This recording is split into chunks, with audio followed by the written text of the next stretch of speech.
Multiple coordinated explosions erupt across Manhattan during the middle of the morning rush hour. Before emergency services can establish command, four superpowered figures descend into the city, spreading destruction across several districts at once. Their attack displays remarkable coordination, each target chosen not to maximize casualties, but to force the Fantastic Four into fighting separate battles across the city. Within moments, the Fantastic Four launch into action. The Human Torch streaks into the sky, leaving a blazing trail over Manhattan as crowds below cheer the familiar sight. Johnny Storm welcomes the attention without embarrassment. He genuinely enjoys giving people hope, even if Reed Richards sometimes questions whether his younger teammate enjoys the applause just as much. The Thing reaches street level first, crashing into the center of the unfolding battle where three enormous albino super apes are already tearing through abandoned military vehicles. The Red Ghost introduces both himself and his genetically evolved companions, while making it clear that this attack is merely business. Victor Von Doom has offered every member of the Frightful Four complete freedom in exchange for the deaths of the Fantastic Four. Hearing Doom's name immediately changes the tone of the battle. Reed cannot believe Doom is behind this whole situation. Sue Storm realizes that this is not simply revenge, but careful planning. Johnny dismisses it as another attempt by Doom to prove himself, while Ben Grimm concludes that if Doom is unwilling to fight them personally, then he has learned at least one lesson. Elsewhere, the Wizard takes to the skies to confront Johnny directly. He explains that the name Frightful Four was chosen deliberately after hearing Johnny jokingly invent it during one of his many television interviews following Giganto's attack. Johnny finds the idea ridiculous, arguing that only someone with no imagination would adopt a name suggested by the very hero they intend to kill. Bentley Wittman disagrees completely. He believes the irony makes their inevitable victory even more satisfying. More importantly, he argues that Johnny has become exactly what he predicted: a celebrity first and a hero second. Johnny rejects the accusation outright, insisting that people deserve heroes who inspire hope rather than fear. Bentley counters that applause has made Johnny careless, and today will expose the difference between popularity and genuine discipline. Above Manhattan, fire collides with anti-gravity technology as their duel tears across the skyline. Meanwhile, Reed and Sue confront Diablo as impossible alchemical reactions spread through city streets. Diablo argues that science advances too slowly, trapped by ethics and experimentation, while true progress belongs to those willing to reshape nature without hesitation. Reed dismisses the idea completely, maintaining that discovery without compassion inevitably becomes destruction. Their confrontation becomes as much a philosophical conflict as a physical one, each representing fundamentally different views of knowledge itself. Ben wages a brutal battle against the super apes, while Ivan Kragoff continually insists that beneath the public's affection, society still sees the Thing as an animal. Ben never wastes energy arguing with him. Every civilian he rescues becomes his answer. As the battle intensifies, Hydro Man joins the fight. He proves to be unlike any opponent Johnny has ever faced. Every blast of flame simply creates enormous clouds of steam before the villain immediately reforms from the surrounding rivers, fountains, and ruptured water mains. Manhattan itself becomes Hydro Man's weapon. Entire streets flood as towering waves crash between skyscrapers, forcing Johnny onto the defensive for the first time since becoming the Human Torch. Morris Bench quickly identifies the flaw in Johnny's fighting style. He recognizes immense power, but very little patience. Rather than allowing Johnny to dictate the pace of the battle, he steadily wears him down, forcing him to waste energy on attacks that accomplish nothing. He argues that the Human Torch has spent too much time believing every problem can be solved by flying faster or burning hotter. Johnny insists there has never been a problem he could not overcome. But Morris believes today's lesson will finally teach him the difference between confidence and arrogance. Morris wastes no time pressing the advantage. Immense fists of compressed water hammer relentlessly against the Human Torch before he has any opportunity to recover. Every attempt Johnny makes to reignite his flames is immediately extinguished beneath crushing waves. Suddenly, Johnny's body temperature is not falling. It is rising, rapidly. Thousands of civilians look skyward. For one impossible moment, Johnny's storm becomes something no longer entirely human. A miniature sun erupts over Manhattan. A blinding pillar of white stellar fire tears into the heavens, visible for miles in every direction. The explosion instantly vaporizes Hydro Man's enormous water form, while the expanding thermal shockwave races upward through the atmosphere instead of outward across the city, sparing Manhattan from devastation through nothing more than extraordinary luck. Silence falls over the battlefield. The Human Torch plummets from the sky. Sue catches her brother before he reaches the ground while Reed rushes toward him, already scanning his condition. The Red Ghost and Diablo watch from a distance, equally stunned by what they have just witnessed. Even the wizard recognizes that none of them had anticipated such power. Seconds later, the wizard's technology finally shuts down. He crashes harmlessly into Sue's containment field. Diablo loses access to every remaining alchemical compound. The Red Ghost and his exhausted super apes surrender soon afterward, recognizing the battle cannot be won. As emergency services flood into Midtown, the city slowly begins returning to order. The Fantastic Four stand victorious once again. The supernova has pushed every system within Johnny's altered physiology beyond safe operational limits. Reed explains that the cosmic radiation changed each of them differently. Johnny's powers are effectively fueled by the same processes that occur inside a star, but his human body remains finite. The transformation has given him access to incredible energy, yet there exists a threshold beyond which even he cannot survive. Reed believes that if Johnny ever deliberately unleashes another full supernova, his own body may simply burn itself apart. Now he learns that the greatest weapon he possesses may one day become the instrument of his own death. The lesson settles over the entire team. Sue quietly wonders how close she has come to losing her little brother without ever realizing the danger existed. Ben reminds Johnny that proving himself has never been what makes him part of this family. Reed assures him that knowledge changes everything. Now that they understand the danger, they can make sure it never happens again. Johnny accepts their concern. More importantly, he promises himself that he will never allow his powers to reach that point again. Yet Reed feels no satisfaction. Instead, his attention turns toward the temporary holding cells beneath the Baxter building. Watching four extraordinarily dangerous supervillains secured inside facilities never designed for prisoners, he cannot ignore the uncomfortable reality before him. Before the day ends, Reed privately contacts Tony Stark about the situation. Tony states that months earlier, the Mandarin orchestrated the catastrophic failure of the vault. He admits that ever since then, he has been haunted by its failure. What was intended to become humanity's greatest safeguard instead becomes one of its greatest disasters. He refuses to repeat that mistake. Reed explains that he has reached the same conclusion independently. Housing increasingly powerful superhumans on Earth simply creates larger targets for anyone attempting another breakout. No matter how advanced the security becomes, innocent lives will always remain only a few miles away. Tony immediately understands where Reed's thoughts are heading. The solution is not building stronger walls. It is moving the walls somewhere no ordinary person could ever reach. Reed introduces an idea that has been quietly developing in his mind ever since today's battle. An interdimensional prison, somewhere completely isolated from Earth. Somewhere escape would be nearly impossible. Tony finds the concept outrageous, which is precisely why he likes it.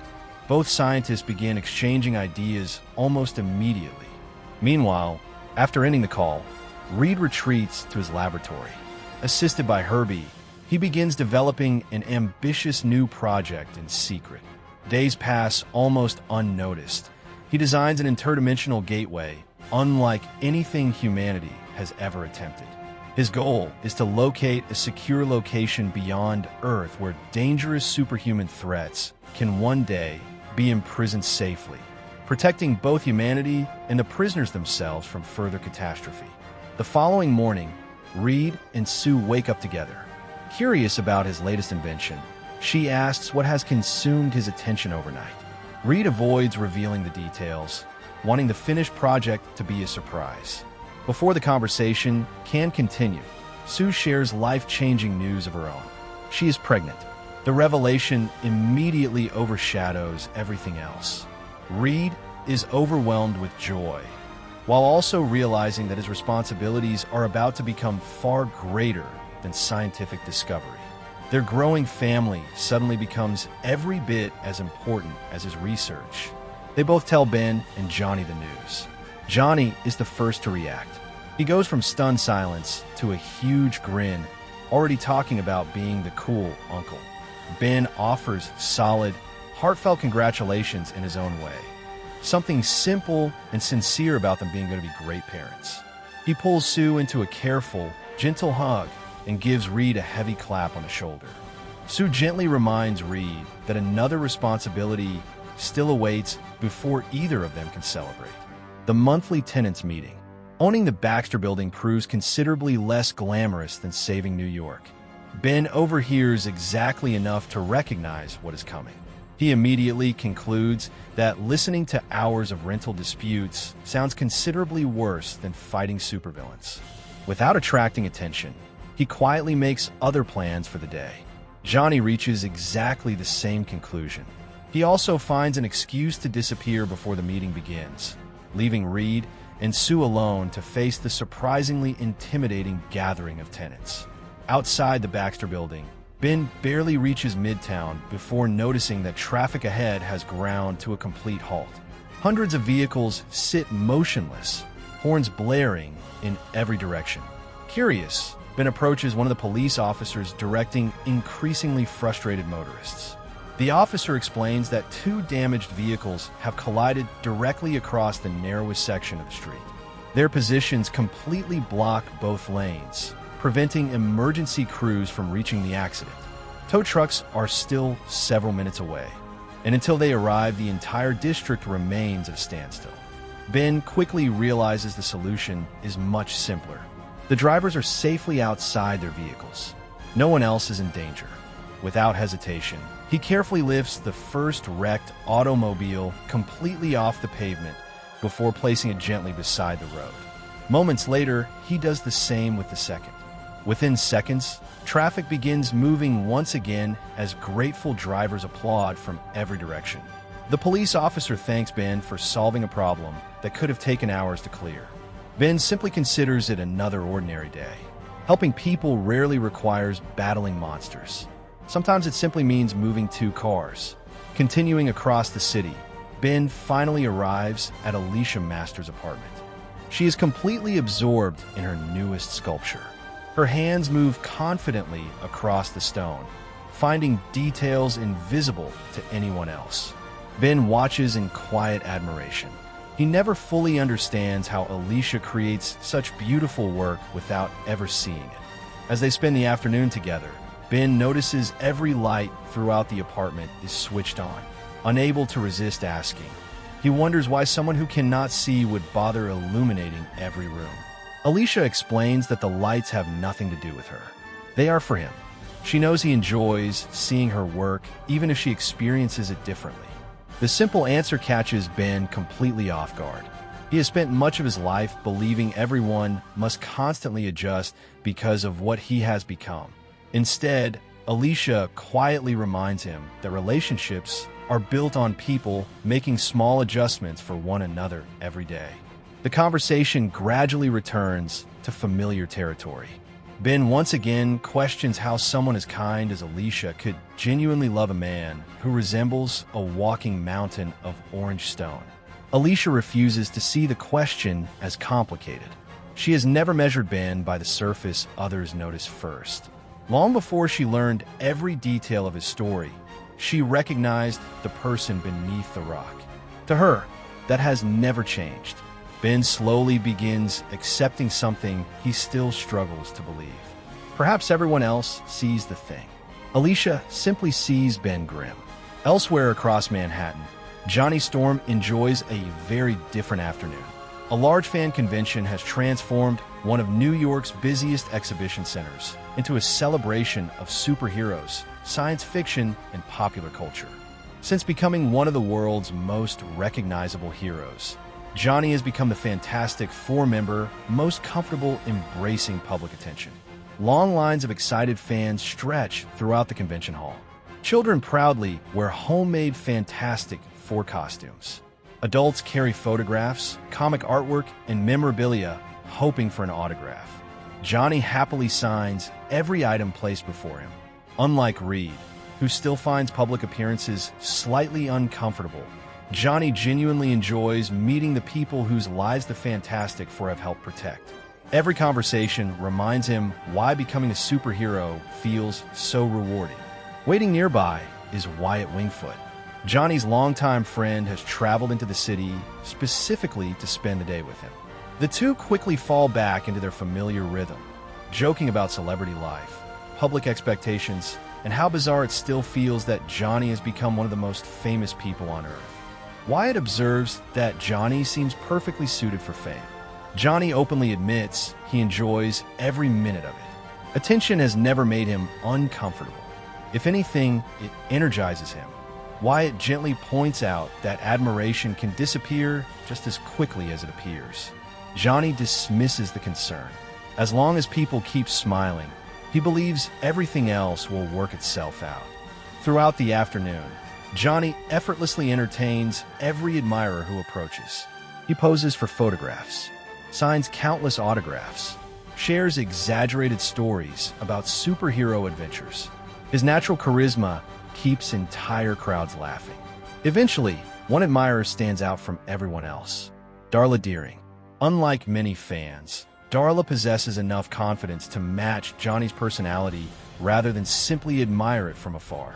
She enthusiastically discusses everything the Fantastic Four have accomplished, displaying surprisingly detailed knowledge about their adventures, scientific achievements, and public work. Johnny immediately enjoys talking with someone who can keep pace with him. Their conversation quickly becomes playful. Wyatt notices the chemistry developing almost instantly. Rather than pretending otherwise, Johnny openly embraces it. The afternoon gradually evolves from a fan event into something much more personal. By the time the convention begins winding down, Johnny has made up his mind. Since Wyatt is already planning to visit the Baxter Building, he decides Darla should come too. After all, she has spent years dreaming about seeing the headquarters of the Fantastic Four. Johnny sees no reason not to make that dream come true. At the tenants' meeting, the tenants acknowledge everything the Fantastic Four have done for New York. They express gratitude for the safety the team provides and admiration for Reed's scientific accomplishments.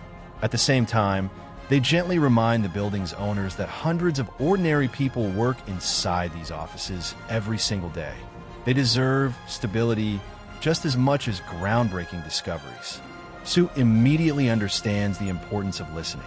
She carefully balances every concern, assuring each tenant that their voices are being heard while gradually steering the meeting toward practical solutions.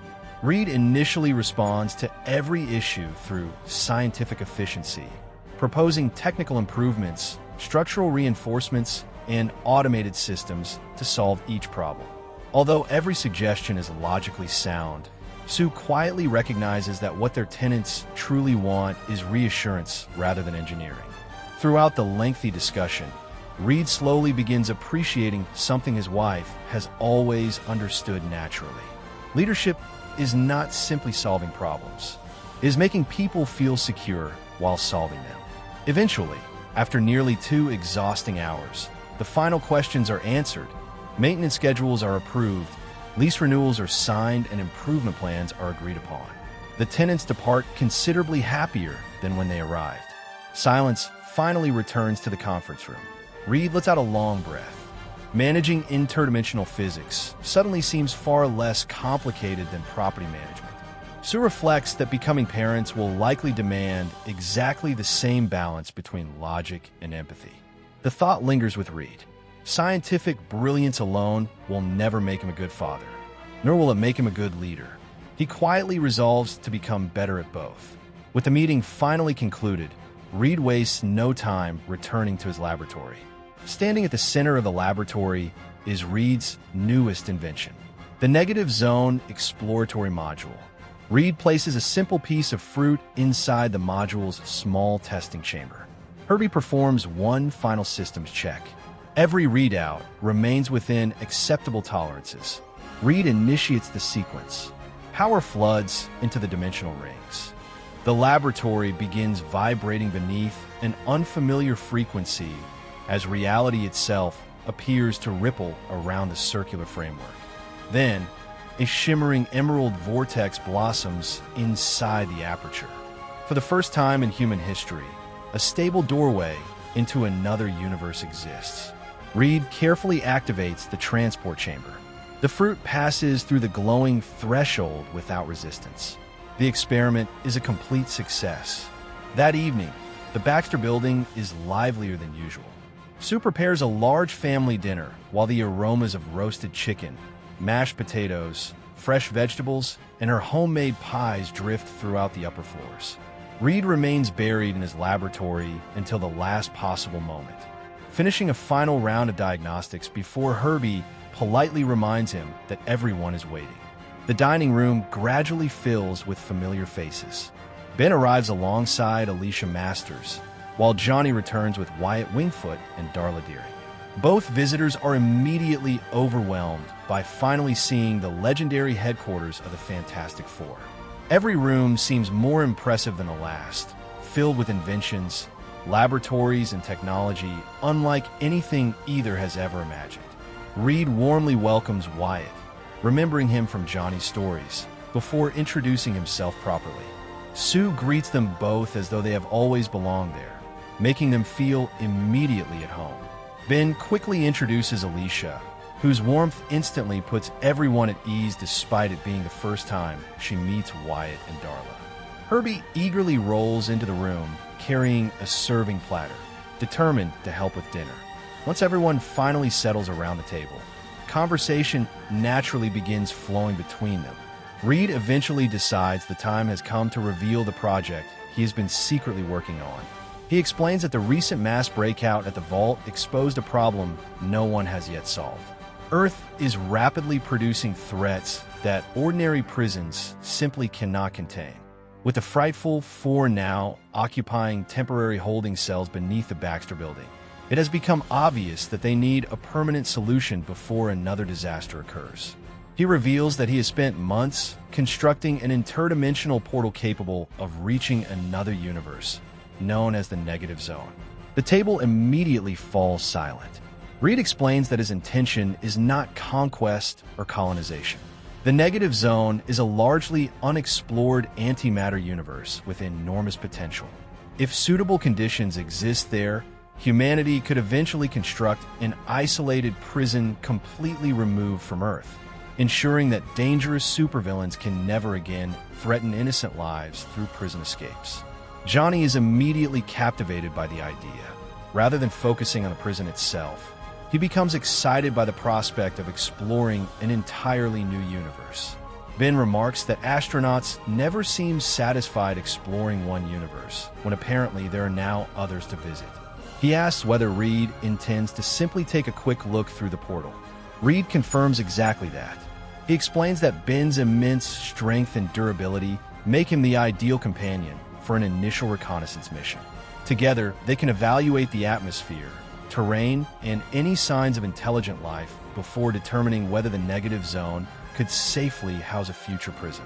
Ben admits that the expedition sounds considerably more interesting than spending another day listening to Johnny and Darla flirting throughout the Baxter building. He gladly volunteers. Sue supports the scientific importance of the mission, but reminds everyone that unknown worlds carry unknown dangers. Careful preparation must come before curiosity.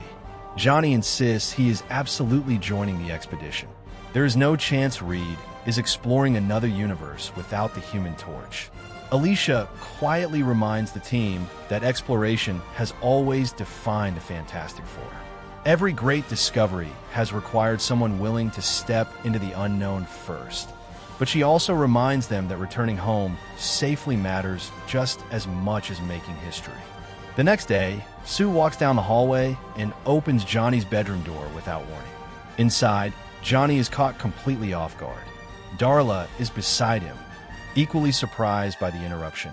Johnny immediately complains that knocking exists for a reason, while Darla finds the entire situation far more amusing than embarrassing. Sue ignores the protests. She reminds Johnny that Reed is activating the portal in less than an hour, and every member of the Fantastic Four is expected to be present. Johnny instantly forgets everything else. The idea of becoming the first people to explore another universe completely captures his imagination. Darla, however, is far less enthusiastic. She questions whether venturing into an unknown dimension is really worth the danger, especially after the frightening incident with Johnny's powers. She argues that there will always be another scientific expedition, but there may not always be another chance if something goes wrong. Sue understands the concern, but explains that exploration has always defined who the Fantastic Four are. Humanity only progresses because someone is willing to step into the unknown. Johnny agrees without hesitation. Whatever dangers exist beyond the portal, there is nowhere else he would rather be. After quickly getting dressed in his uniform, Johnny promises Darla he will return before she knows it. Although still worried, she accepts that adventure is simply part of who Johnny is. A short time later, the Fantastic Four assemble inside Reed's laboratory. Ben arrives carrying enough supplies for what he assumes will be a lengthy expedition, joking that if another universe has terrible food, he intends to be prepared. Sue checks every member's equipment one final time while Reed reviews the mission objectives. Wyatt, Alicia, and Darla stand safely behind the observation platform alongside HERBIE, watching history unfold. Reed explains how the negative zone portal functions. The gateway does not simply transport matter through space. Instead, it temporarily folds the dimensional barrier separating two entirely different universes, allowing a stable bridge to exist for only a limited period before safely collapsing. He also reveals something reassuring. According to every simulation he has conducted, time flows differently between the two realities. While months may pass inside the negative zone, only a comparatively short period should elapse on Earth. The expedition can therefore remain away long enough to perform meaningful exploration without disappearing from Earth's timeline for years. Satisfied that everyone understands the risks, Reed walks to the control console. He activates the machine. Purple energy surges through the circular framework as space itself begins twisting inward. Reality ripples like disturbed water before stabilizing into a vast emerald vortex, swirling with impossible cosmic light. One by one, the Fantastic Four board the sleek negative zone exploratory module that Reed has specially constructed for the journey. Wyatt watches in amazement. Darla silently hopes Johnny returns exactly as confidently as he leaves. Alicia simply places her faith in the family she has come to know. With the exploratory module fully aligned, Reed gives the command to proceed. The vehicle accelerates forward. Within seconds, it disappears into the portal.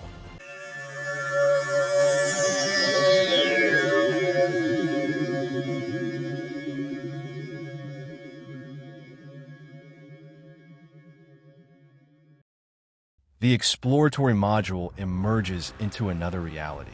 The negative zone. Reed is the first to step outside. For a brief moment, he slowly surveys the desolate landscape, every instrument on his wrist scanner recording information faster than it can process. The terrain resembles the barren deserts of Earth only in the broadest sense. Every rock formation carries traces of antimatter radiation, while the atmosphere crackles with an unseen energy that causes the very air to shimmer. He concludes that the negative zone obeys many of the same physical laws as their own universe. Yet every law appears subtly inverted. It is both familiar and entirely alien. Ben climbs out behind him, taking in the endless wasteland stretching toward the horizon. Scattered across the plain lie enormous skeletal remains unlike anything found on Earth. Some of the bones stand taller than buildings, half buried beneath centuries of dust. He remarks that whatever once lived here must have been enormous. Johnny follows, scanning the empty landscape with growing curiosity. For all its strange beauty, something about the place feels wrong. There is no wind, no birds, no flowing water. The silence itself seems unnatural. Sue quietly agrees. Johnny suggests that they have already proven the portal works and should begin heading home before something unpleasant decides to introduce itself. Sue agrees that caution should take priority. The environment remains unpredictable, and they know absolutely nothing about whatever life may inhabit this dimension. Reed reluctantly accepts their concerns. Scientific discovery means little if nobody survives to study it. The team prepares to return toward the exploratory module. Before they can take more than a few steps, the ground begins to tremble. At first, the vibrations are subtle, then the entire plane erupts. An enormous explosion of stone and dust bursts upward directly beneath their feet. The Fantastic Four barely avoid being thrown off balance as a colossal insectoid creature claws its way out from beneath the surface. Reed instantly realizes they have just made first contact. The monstrous insect wastes no time. It surges forward with terrifying speed, its bladed forelimbs carving deep trenches through the barren earth as it closes the distance. Every movement demonstrates overwhelming strength and predatory instinct. Reed immediately concludes that the creature's armored exoskeleton renders conventional attacks largely ineffective. Its biology appears perfectly adapted to the harsh conditions of the negative zone, making it far more durable than anything they have encountered on Earth. Johnny reacts first, launching a concentrated stream of fire toward the creature's head. The flames wash harmlessly across its thick carapace. The creature barely notices. Ben immediately charges, reasoning that if fire cannot penetrate its armor, then brute force might. He slams shoulder first into one of its towering legs with enough force to topple buildings. The impact drives the creature backward several yards, but fails to bring it down. Instead, it releases another deafening shriek that echoes across the wasteland. Sue projects an invisible force field between the creature and the team, just as several razor-like limbs crash downward. The barrier absorbs the blows, but ripples violently under the tremendous impact.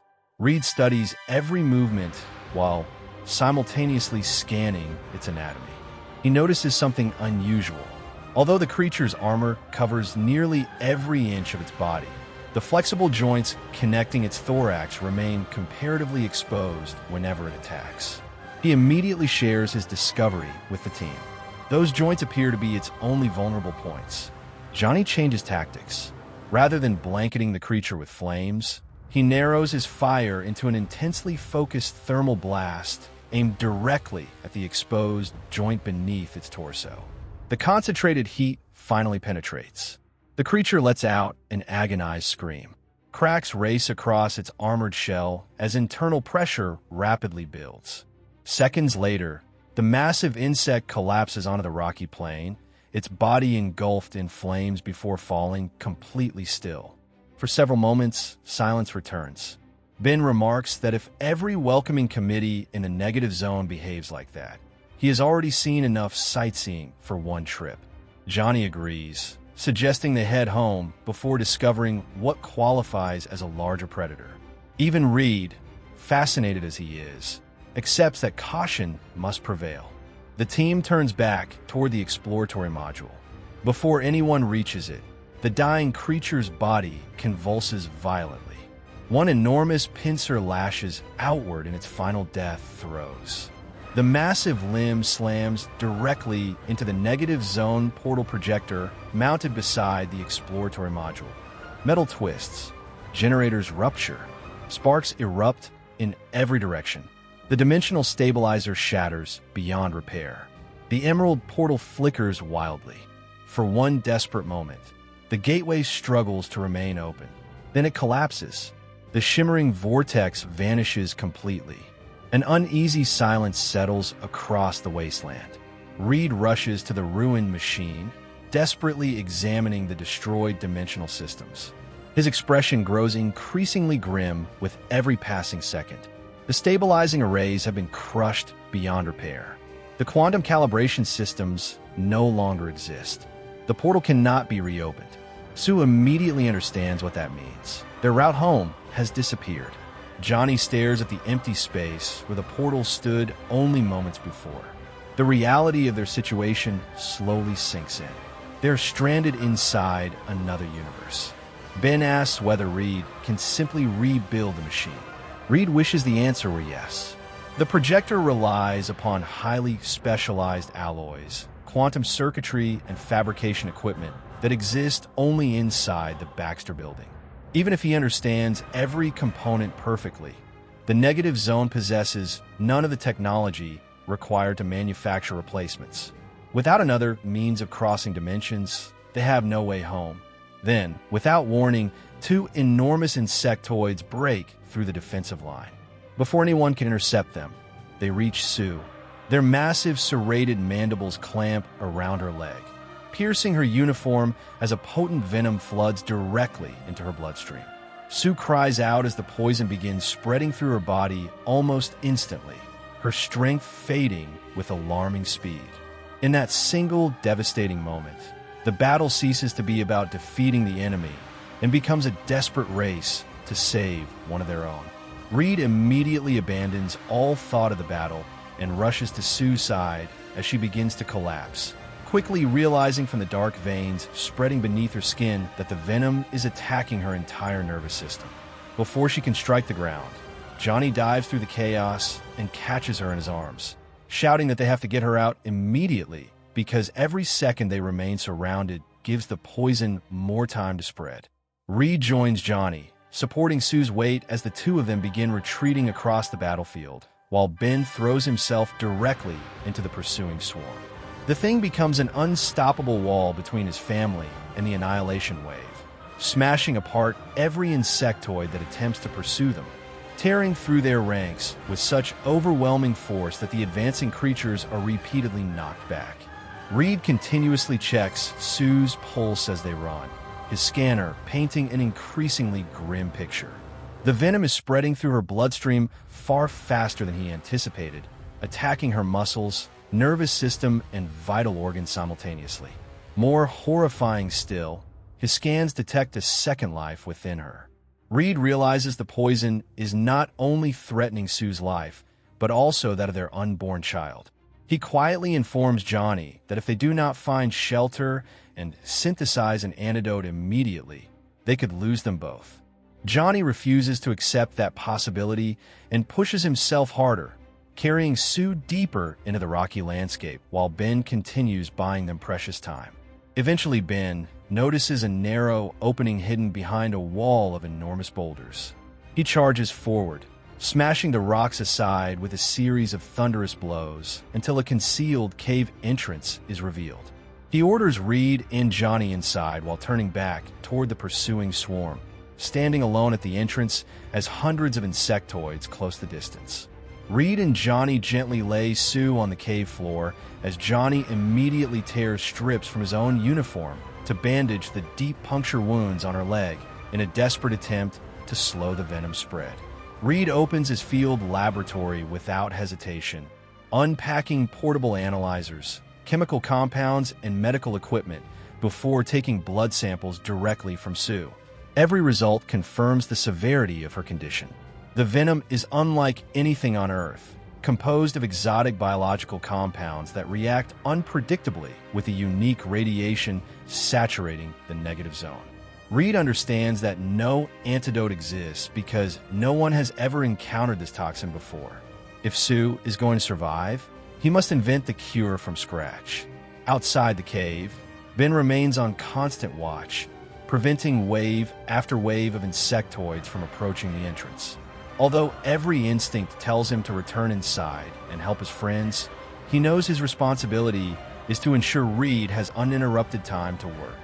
Inside, silence dominates the cave, except for the constant sounds of laboratory equipment running through endless combinations of compounds. Reed rapidly formulates one antidote after another, only to reject each one as fresh test results reveal another fatal flaw. Hours pass as exhaustion begins overtaking everyone except Reed, whose determination only intensifies with each failed attempt. Johnny refuses to leave Sue's side, continually checking her breathing and reassuring himself that she is still alive despite the poison steadily consuming her body. Reed eventually notices an unusual reaction between the venom and naturally occurring antimatter particles present within the cave itself. A new hypothesis forms almost instantly. Instead of neutralizing the toxin directly, perhaps it could be destabilized by exploiting the molecular properties unique to the negative zone. Reed immediately begins reformulating his compounds using trace elements gathered from nearby glowing crystals. He carefully mixes the new solution, watching as the unstable gray liquid gradually clears until it becomes perfectly transparent. Every instrument suddenly registers complete molecular stability. Reed realizes he has finally done it. Without wasting another second, he injects the newly created antitoxin into Sue's bloodstream. Then, for the first time since the attack began, there is nothing left to do except wait and hope that his greatest scientific achievement arrives before it is too late. The negative zone slowly descends into its night cycle as darkness spreads across the endless wasteland, though the sky never becomes truly black. Inside the shelter of the cave, Reed finally confirms that the antitoxin has succeeded. Sue's breathing steadies. The dark veins that had spread across her body begin to fade, and her pulse gradually returns to normal. The overwhelming tension that has gripped the team for hours finally begins to ease. Johnny remains seated beside Sue, unwilling to leave until he is absolutely certain she is going to recover, while Ben quietly resumes standing guard at the cave entrance. Reed continues monitoring Sue's vital signs, confirming that both she and the unborn child have survived the poisoning without any lasting complications. Reed notices movement far out on the rocky plain. He studies the formations through his scanner until a deeply unsettling realization begins forming in his mind. These creatures are not wild animals. They are soldiers conducting an organized search operation, which means someone intelligent is directing them. Someone who already knows the Fantastic Four are here. Inside the cave, consciousness slowly returns to Sue. She awakens feeling weak, but immediately notices Reed beside her, still monitoring the antidote's effects. Reed explains that she has been unconscious for nearly an entire day and that the antidote appears to have completely neutralized the venom. His greatest relief comes not simply from saving Sue, but from confirming that their unborn child remains unharmed. Johnny admits that for a while they feared Reed might not discover the cure in time, while Ben remarks that nobody intends to go through another ordeal like that again. Sue thanks each of them. The Fantastic Four gather their remaining equipment before leaving the safety of the cave once again. Although Sue insists she is well enough to continue, Reed quietly watches over her throughout the journey, determined not to allow another preventable tragedy to occur. The team begins crossing the endless wasteland, following the faint energy readings appearing on Reed's scanner. Against all odds, they have found the remains of the civilization his instruments predicted. Whatever people once lived here possessed extraordinary engineering abilities, and if any place in the negative zone contains the knowledge capable of sending them home, it is this forgotten city. Only then does Reed fully understand what has happened. They have not simply encountered the ruler of the negative zone. They have walked directly into the presence of the being responsible for extinguishing the greatest civilization this universe has ever known. The name preserved throughout the ancient archive now has a face. Annihilus has arrived. Eventually, the stranger speaks, observing that very few outsiders have ever stood within those halls, and that none have survived long enough to witness what remains of the civilization that once called the negative zone home. Reed introduces the Fantastic Four, explaining that they never intended to trespass and that their arrival was entirely accidental after their dimensional portal malfunctioned. He further explains that they seek only the means to repair their equipment and return home, adding that they have no desire for conquest or conflict. The Conqueror dismisses the explanation as irrelevant, stating that intentions matter little once someone enters his domain. Every living thing within the negative zone ultimately becomes subject to his authority, whether willingly or otherwise. Johnny questions whether he is responsible for the destruction recorded throughout the archive, noting that the civilization which built this city appears to have devoted itself to scientific discovery rather than warfare. The stranger confirms that the archive speaks truthfully. Everything the Fantastic Four have seen once belonged to a civilization that believed knowledge alone could preserve peace. They possessed extraordinary intellect, mastered technologies capable of reshaping reality itself, and convinced themselves that reason would always triumph over strength. They were wrong. Ben responds that wiping out an entire civilization hardly sounds like strength, observing that it sounds more like slaughter. Rather than taking offense, the Conqueror calmly replies that history is written by those who survive, not those who perish. He states that civilizations which refuse to defend themselves inevitably become foundations upon which stronger empires are built. Sue quietly asks who he truly is and how someone came to rule an entire universe alone. The question causes the Conqueror to pause for the first time. He slowly turns away from the Fantastic Four, looking toward the shattered city surrounding them, as though seeing events that unfolded centuries earlier. He explains that more than 1,000 years ago, the world that would become known as the Negative Zone first gave rise to life. From its primordial mire emerged countless species, but among them only one possessed intelligence enough to question the world around it. That solitary creature was himself. His intellect made him different from every other life form on the planet, and rather than inspiring admiration, it inspired fear. The primitive creatures surrounding him rejected him, hunted him, and drove him into exile simply because they could not comprehend what he had become. Alone, he survived by relying upon his mind rather than his strength, studying the strange energies permeating his world and gradually uncovering secrets no other being could understand. Over centuries, he transformed himself through science, mastering the forces that shaped the Negative Zone until eventually even the hostile world itself could no longer threaten him. During his endless exploration, he discovered a relic unlike anything else in existence, a radiant red stone whose power bent reality according to the will of its bearer. Unsure of its true nature, he devoted centuries to unlocking its potential before finally forging the reality control rod, allowing him to channel the stone's limitless power into a weapon worthy of reshaping an entire universe. Annihilus explains that long before he mastered the stone, another traveler crossed into the Negative Zone from a distant universe. The traveler called himself the Stonekeeper and carried several objects of unimaginable power, though only one interested Annihilus. The visitor showed him the stone and warned that its power should never be used to dominate others. Annihilus admits he listened carefully, studied everything the stranger revealed, and then outlived him. The Stonekeeper eventually disappeared, but the reality stone remained. Annihilus continues, explaining that once he mastered the reality stone, the civilizations that had once rejected him no longer possessed the ability to oppose him. One after another, they either submitted or resisted. Those that resisted vanished. Those that submitted became part of an empire unlike anything the Negative Zone had ever witnessed. Eventually, every surviving world acknowledged a single ruler.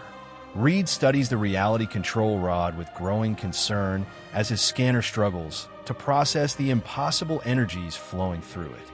He realizes that the weapon is not merely advanced technology. It is channeling the power of an infinity stone itself. Before Reed can respond, Annihilus notices the dimensional gateway schematics still visible on the scanner. His attention sharpens immediately. He quietly observes that the Fantastic Four possess knowledge they were never meant to acquire.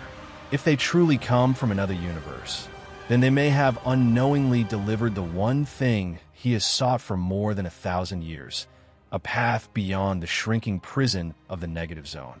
Annihilus continues explaining that for countless generations he has ruled the negative zone, but his empire has always remained trapped within a dying universe. The Fantastic Four begin to understand the true nature of his obsession. The negative zone is not simply another dimension. It is a realm constantly losing territory as the positive matter universe expands around it. To Annihilus, every new galaxy born beyond the dimensional barrier represents stolen territory. Every world outside his reach represents a resource denied to him. His belief that the universe has wronged him has become the foundation of his entire existence. He does not see himself as a conqueror invading foreign worlds. He sees himself as reclaiming what was always meant to belong to him. He explains that the negative zone has reached its final stage. Entire regions of the dimension are collapsing, civilizations have vanished, and the remaining worlds are becoming increasingly unstable. His empire is approaching its end, but Earth represents something different. A universe filled with endless energy, matter, and life. A universe that can sustain his people forever. Reed realizes the horrifying scale of the plan. Annihilus does not simply intend to escape the negative zone. He intends to move his entire empire into the positive matter universe. Earth is not his destination. It is the first world he intends to absorb. Annihilus raises the reality control rod and activates the dimensional portal technology Reed accidentally provided.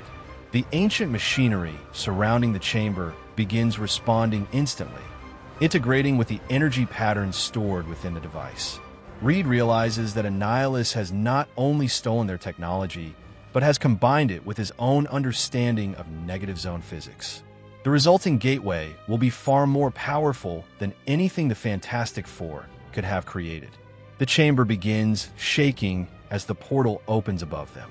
Annihilus explains that the first wave will establish a foothold, after which the full annihilation wave will follow. Billions of creatures, countless war machines, and entire armies will pour through the gateway until the positive matter universe becomes part of his empire. Reed understands that their priority has changed. Returning home is no longer enough. If they escape without stopping Annihilus, they will only deliver him directly to Earth. The Fantastic Four attempt to fight, knowing that they are outmatched but unwilling to allow another world to suffer because of their mistake. Reed stretches toward the reality control rod, hoping to separate it from Annihilus before the portal fully stabilizes. Annihilus immediately recognizes the attempt and uses the weapon's energy to repel him, sending waves of reality-altering force through Reed's body. Sue creates defensive barriers around the team, but even her force fields struggle against the power of an Infinity Stone. The Reality Stone does not simply generate energy. It alters the rules of existence around it. Every attack becomes unpredictable because Annihilus is not merely overpowering them. He is rewriting the battlefield itself. Johnny launches himself forward, using his flames to force Annihilus away from the portal controls, while Ben charges directly into the fight despite knowing the danger. The first insectoid warships begin emerging through the widening dimensional breach, their armored hulls cutting through the shimmering Portal 1 after another. Smaller attack craft immediately peel away from the formation, descending toward the surrounding wasteland to establish a defensive perimeter around the gateway. Annihilus announces that the invasion has begun and that the positive matter universe will soon become another province of his empire. Reed immediately understands that if even a handful of those ships reach Earth, humanity will have no warning before the full annihilation wave follows. He quickly formulates a desperate strategy. Rather than attempting to destroy the portal outright, they must first separate Annihilus from the reality control rod. Only then can Reed safely destabilize the dimensional gateway without allowing the Reality Stone to compensate for the collapse. Reed relays the plan to the team. Ben agrees to keep Annihilus occupied no matter the cost. Sue commits to isolating the control rod whenever an opportunity presents itself. and Johnny volunteers to keep the growing fleet away from the portal long enough for Reed to finish his calculations. Reed reminds Johnny that he must conserve his energy after discovering the dangerous limits of his powers during the battle with the Frightful Four, warning that pushing himself too far could prove fatal. Johnny acknowledges the warning, but insists that stopping an invasion of Earth matters more than his own safety. Meanwhile, Johnny continues intercepting the growing swarm of warships emerging from the portal. He destroys one after another with torrents of flame, but for every vessel that falls, several more replace it. He gradually realizes the impossible mathematics of the situation. He cannot destroy the invasion force faster than the portal can produce it. The only way to stop the fleet is to stop the portal itself. Ben's charge drives the Conqueror down on a one knee. The reality control rod slips while the stone's overloaded energies recoil and send shockwaves across the ancient chamber. Sue's largest force field snaps shut around him. For a brief moment, Annihilus is fully trapped inside it, the barrier holding him in place as the rod remains beyond his effective reach and the warships continue to pour through the widening gateway. The second stretch while the field remains intact. Reed works the ancient console at speed, initiating the shutdown sequence. The dimensional gateway trembles. Its edges begin to fold inward. The chamber falls quiet except for the groaning of collapsing space and the distant roar of the incoming wave. Johnny hovers above them. He takes in the shrinking portal, the vessels still emerging, and the family on the stone below, then understands there will be no second chance. He drops to the surface and tells them he has to burn the gateway out from the inside. Reed starts to object and reminds him of the threshold they discovered after the supernova over Manhattan, the promise that another full release could destroy him. Johnny continues that the shutdown sequence is no longer enough, that the energy has already gone too far, and that someone must collapse the opening from within before it finishes widening. He adds that the others have one shot to reach home. If he remains on this side with them, they all die here and Earth dies with them. Ben insists there is always another way they will find, the way they always have. Johnny answers that they have perhaps a minute before Annihilus breaks the field and the full wave comes through, and that there is no time left for anything else. Sue reminds him they only just recovered him from the last crossing, that he promised he would never go that far again, and tells him they will find another solution, that Reed will find another solution, and asks him to stay and come home with them. She adds that her unborn child will need his uncle. Reed, having run every calculation available in the last 30 seconds, states that the numbers do not change. The gateway has to be collapsed from the negative zone side while the stone is still destabilized. If they all leave, the portal remains open. If they all stay, they die and the portal remains open. He has never been more certain of a result and has never hated being right more. Ben says they are family and therefore they go together or they do not go at all. Johnny addresses each of them in turn. He notes that Ben has spent a lifetime taking the hits, so no one else has to. That Reed has spent a lifetime trying to keep them all alive, and that Sue has spent a lifetime holding the family together, even when it was falling apart, and that the turn now belongs to him. Sue begins to cry. She refuses and says she will not allow it, that their father, Franklin Storm, always believed he would become this man, and that she needs her brother. She asks him not to leave. Johnny answers that it will be all right, that he is not saying goodbye, but buying the time they require, that they will reach home, that they will have the child, and that the child will grow up knowing his uncle made certain there was a world left for him. He then tells them he loves them all, and that this is simply what has to be done. The force field around Annihilus begins to fracture. Reality itself ripples as the Conqueror roars and the reality control rod flares a deep crimson. Reed says the sequence is ready and that if they are going it has to be now. Johnny rises into the air. Sue, in tears, shouts after him. Ben draws her toward the collapsing Earthside corridor Reed has forced open and says they have to go. Reed lingers one extra second. Johnny does not turn. He flies directly into the center of the widening gateway as his flames begin changing from brilliant orange to an incandescent white so intense that the surrounding air itself starts collapsing into streams of pure energy. determined not to lose everything after waiting more than 1,000 years. Annihilus channels the full power of the Reality Stone into a single colossal beam aimed directly at Johnny. The Emerald Torrent collides with the expanding Stellar Inferno at the heart of the portal, creating a blinding explosion of opposing energies that freezes the battlefield in absolute silence. The others pass through the corridor as space folds around them. Sue cries out for Johnny as the gateway seals behind them. As they emerge from the dimensional corridor high above the Baxter building, the unstable portal deposits them onto the rooftop before imploding into nothingness behind them. As they slowly gather themselves, they immediately notice that their uniforms have changed. The cosmic energies released by the collapsing portal and the negative zone have permanently inverted the unstable molecules woven into their costumes. Before anyone has time to question the transformation, a brilliant streak of fire tears across the night sky above Manhattan. Reed instinctively looks upward, unable to believe what he is seeing. A blazing object is falling directly toward the city, trailing a fiery tail that stretches across the heavens like a dying comet. His calculations race ahead of his thoughts, but there is only one possible conclusion. Johnny has somehow survived the explosion.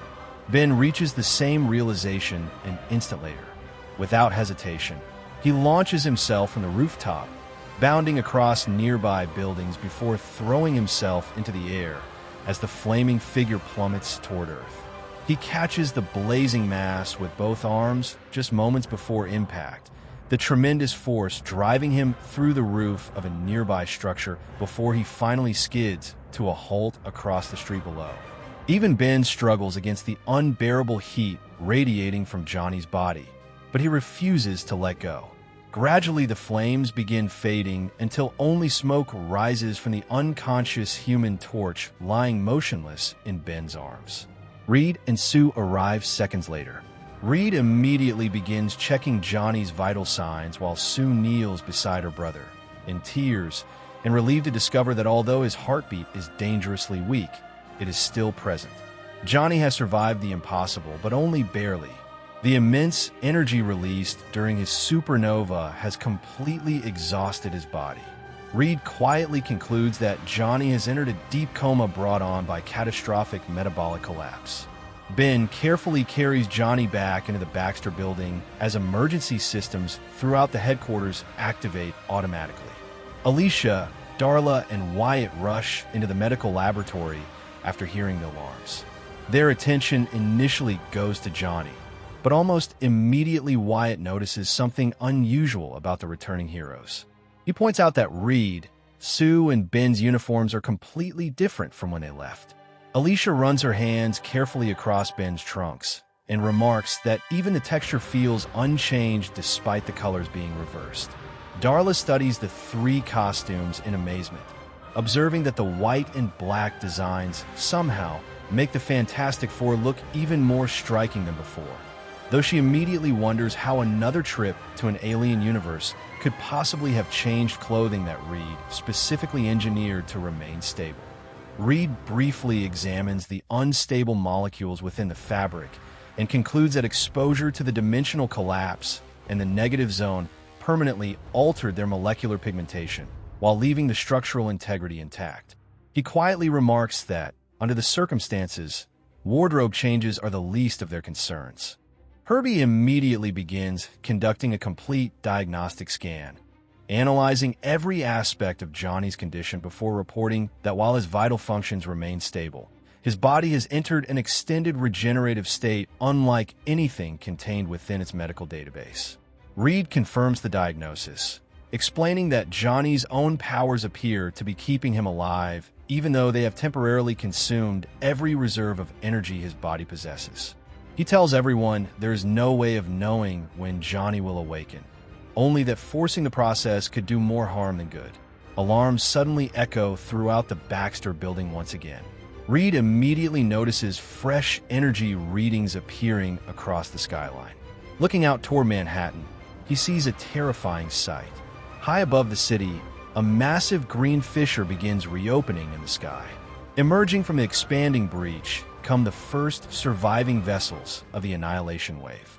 Though the ancient portal in the negative zone has collapsed, the lingering energies of the Reality Stone have torn open one final gateway between the two universes. Across the city, enormous insectoid warships descend through the clouds, their swarms spreading rapidly between skyscrapers as civilians flee in panic. On a crowded Manhattan street, one exhausted police officer stares upward at the descending alien fleet, watches people running in every direction, lets out a defeated sigh, and remarks that New York has barely finished rebuilding from the Chitauri invasion a year earlier, and now another alien army has arrived. Reed realizes the explosion failed to destroy Annihilus completely. It merely delayed him long enough for the Fantastic Four to return home. The war for Earth has only just begun. Reed wastes no time. He immediately concludes that allowing the Annihilation Wave to establish a foothold inside Manhattan would make every subsequent battle exponentially more difficult. The insectoid forces are designed to overwhelm worlds through relentless numbers, and every minute they remain unchallenged gives them time to secure landing zones for larger reinforcements. He tells Sue and Ben that they have only one chance to stop the invasion before it reaches full strength. Sue agrees, recognizing that protecting civilians must come before pursuing Annihilus himself. Ben simply states that the bugs have picked the wrong city to invade. Reed quickly turns toward Alicia, Wyatt, and Darla, explaining that Johnny cannot be moved under any circumstances. His condition remains too unstable, and the medical systems inside the Baxter building offer the only chance of monitoring his recovery. He asks them to remain inside the building and keep HERBIE focused entirely on Johnny's treatment. Alicia promises that Johnny will not be left alone. Darla, though terrified by everything happening outside, refuses to leave Johnny's bedside, admitting that she finally understands the true cost of being one of the Fantastic Four. Wyatt volunteers to help however he can, reminding Reed that the invasion is happening directly outside the Baxter building and innocent people are already in danger. Reed immediately remembers the experimental defensive equipment stored throughout his laboratory. He grants Wyatt full authorization to use whatever technology he believes will save lives, explaining that while Wyatt may not possess superpowers, he has consistently demonstrated sound judgment under pressure. Without another word, the three remaining members of the Fantastic Four leave together. Reed stretches across the skyline toward the nearest command vessel, while Sue generates enormous invisible platforms beneath herself and Ben, launching them directly into the heart of the alien invasion as the battle for Earth truly begins. Across the city, Wyatt activates one of Reed's experimental portable graviton emitters from the streets outside the Baxter building. Though originally designed for heavy industrial lifting, he rapidly recalibrates the device to produce localized gravity wells. Entire groups of insectoid soldiers suddenly find themselves pinned against the pavement, allowing police officers and emergency responders to evacuate nearby civilians before the creatures can recover. Reed's technology was never intended as a weapon, yet Wyatt adapts it into an effective defensive tool almost immediately. As more civilians pour toward the Baxter building seeking shelter, Wyatt establishes a defensive perimeter using additional Stark-designed energy barricades Reed has been experimenting with since the Chitauri invasion. The building gradually becomes an improvised evacuation center. Annihilus, finally realizing that his thousand-year ambition is slipping away, abandons all restraint and channels every remaining fragment of the Reality Stone's power into one final desperate surge intended to stabilize the portal permanently. Instead, the overloaded rod begins breaking apart in his own hands. The energy becomes impossible to control as reality itself starts warping around him. Buildings seem to bend, the sky ripples unnaturally, and fragments of the negative zone briefly materialize across the city before dissolving again. Ben crashes directly into Annihilus with every ounce of strength he possesses, finally knocking the Conqueror off balance. At that precise instant, Sue compresses an invisible force field around the reality control rod itself, wrenching it free from Annihilus's grasp for the briefest fraction of a second. That single moment is all Reed needs. He activates the completed shutdown sequence, instantly reversing the dimensional bridge. The portal ceases expanding and instead begins violently pulling everything associated with the negative zone back towards point of origin. The surviving warships, the remaining insectoid armies, and even Annihilus himself are dragged inexorably toward the collapsing gateway. Furious, Annihilus desperately reaches for the reality control rod, but Sue intercepts him again, surrounding his body with an invisible sphere and driving him backward through the shrinking dimensional breach. The reality control rod falls onto the command deck, now completely separated from its master. Ben adds the final push, striking Annihilus with a thunderous punch that sends the Conqueror hurtling into the collapsing portal alongside the remnants of the Annihilation Wave. The enormous dimensional fissure vanishes from the Manhattan skyline, leaving only silence where moments earlier two universes had nearly become one. Across New York, the surviving insectoid soldiers lose all coordination without Annihilus's command network and rapidly disintegrate into confusion before being overwhelmed by the combined efforts of the military and emergency responders. Reed slowly approaches the fallen weapon and notices something extraordinary. The shattered casing of the reality control rod has finally broken apart completely, revealing the brilliant crimson reality stone resting at its center. Sue observes that despite the victory, the stone's existence changes everything. If one such object can nearly destroy two universes, then others may already exist elsewhere.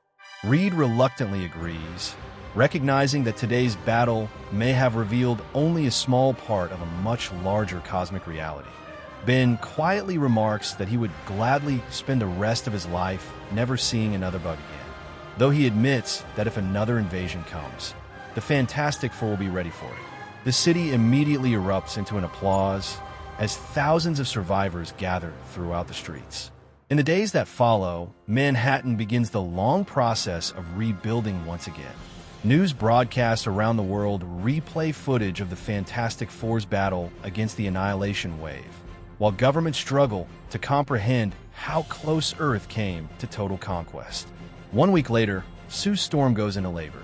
The excitement temporarily replaces the lingering memories of the invasion as Reed, despite all his scientific brilliance, finds himself completely overwhelmed by becoming a father.